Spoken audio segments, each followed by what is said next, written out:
ನಾವು ಈಗ 3 ದಿನಗಳ ಕಾಲ ಅಂದರೆ 24 ಅವರ್ಸ್ ಇಂಟು 3 72 ಅವರ್ಸ್ ನಿರಂತರವಾಗಿ ಮೌನದಲ್ಲಿ ಇದ್ಬಿಟ್ಟು ಧ್ಯಾನ ಮಾಡೋದು ಹಾಗೂ ಇನ್ನಿತರ ಪ್ರಕ್ರಿಯೆಗಳನ್ನು ಮಾಡೋದು ಹೇಗೆ ಅಂತ ನೋಡೋಣ. ಅದು ಹೇಗೆ ಕಾರ್ಯವೆಸಗ್ತದೆ, ಅದರಿಂದ ಏನು ಪ್ರಯೋಜನ ಇತ್ಯಾದಿಗಳನ್ನು ನಾವು ಇಂದು ನೋಡೋಣ. ಆಧ್ಯಾತ್ಮಿಕ ಸಾಧಕರು ಹೇಳ್ತಾರೆ, ನಾವು ವರ್ಷಗಟ್ಟಲೆ ಗಂಟೆಗಟ್ಟಲೆ ಧ್ಯಾನ ಮಾಡಿದ್ದೀವಿ, ಸಾಧನೆ ಮಾಡಿದ್ದೀವಿ, ಏನೇನೂ ಪ್ರಗತಿ ಇಲ್ಲ ಅಂತ ಹೇಳ್ತಾರೆ.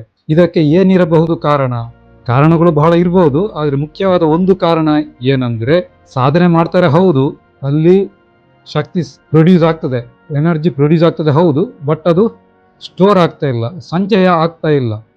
ಯಾಕಂದ್ರೆ ಒಂದು ಉದಾಹರಣೆ ಸಹಿತ ಹೇಳ್ತೇನೆ. ಒಂದು ತೂತಿರುವ ಕೊಡಪಾನದಲ್ಲಿ ಬಾವಿಯ ನೀರು ಸೆಳೆದಾಗಿ ನಾವು ನೀರು ಸೇರ್ತೇವೆ.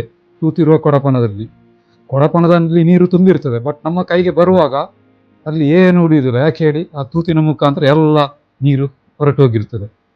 ಅದೇ ರೀತಿ ನಾವು ಆಧ್ಯಾತ್ಮಿಕ ಸಾಧನೆ ಮಾಡ್ತೇವೆ, ಆದರೆ ಆ ಎನರ್ಜಿ, ಯಾವ ಎನರ್ಜಿ ಉತ್ಪತ್ತಿ ಆಯ್ತಲ್ಲ, ಅದು ಸ್ಟೋರ್ ಆಗದೆ ಲೀಕ್ ಆಗ್ತಾ ಇದೆ, ವ್ಯಯ ಆಗ್ತಾ ಇದೆ ಅಂತ ಅರ್ಥ.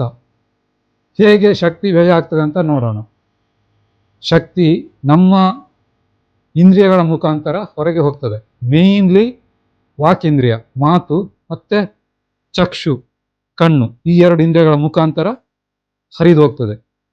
ನಾವು ಈ ಲೀಕನ್ನು ನಿಲ್ಲಿಸಿದ್ರೆ ಇದೆಯಲ್ಲ, ಆಧ್ಯಾತ್ಮಿಕತೆಯಲ್ಲಿ ಜಾಸ್ತಿ ಪ್ರಗತಿಯನ್ನು ಕಾಣಬಹುದು.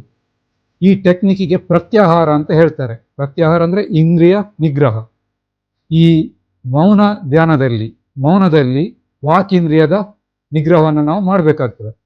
3 ದಿನ ಮಾತಾಡಲಿಕ್ಕಿಲ್ಲ, ಅಂದರೆ 24 ಇಂಟು 3 72 ಅವರ್ಸ್ ಮಾತಾಡಲಿಕ್ಕಿಲ್ಲ, ಮಾತಾಡದೆ ಧ್ಯಾನ ಮಾಡಬೇಕು. ಆಗ ಶಕ್ತಿ ಎಲ್ಲಿ ಹೊರಗಡೆ ಹರಿಯುವುದಿಲ್ಲ, ಅದು ಒಳಗಡೆನೆ ಶೇಖರ ಆಗ್ತಾ ಹೋಗ್ತದೆ. ಹೋಗ್ಬಿಟ್ಟು ಅಲ್ಲಿ ಶಕ್ತಿಯ ವರ್ತುಲಗಳು, ಸರ್ಕ್ಯೂಟ್ ಸ್ಟಾರ್ಟ್ ಆಗ್ತದೆ. ಆ ಸರ್ಕ್ಯೂಟೇ ನಮ್ಮ ಆಧ್ಯಾತ್ಮಿಕ ವಿಕಾಸವನ್ನು ತ್ವರಿತಗೊಳಿಸ್ತದೆ, ಕ್ಷಿಪ್ರಗೊಳಿಸ್ತದೆ. ಇದೇ ಈ ಮೌನ ಧ್ಯಾನದ ಏನು ಅನುಷ್ಠಾನ ಇದೆಯಲ್ಲ, ಅದರ ಹಿಂದಿರುವ ಮೂಲ ತತ್ವ. ಈ 3 ದಿನದ ಮೌನ ಧ್ಯಾನದ ಅನುಷ್ಠಾನಕ್ಕೆ ಬಹಳಷ್ಟು ಪ್ರಯೋಜನಗಳಿವೆ.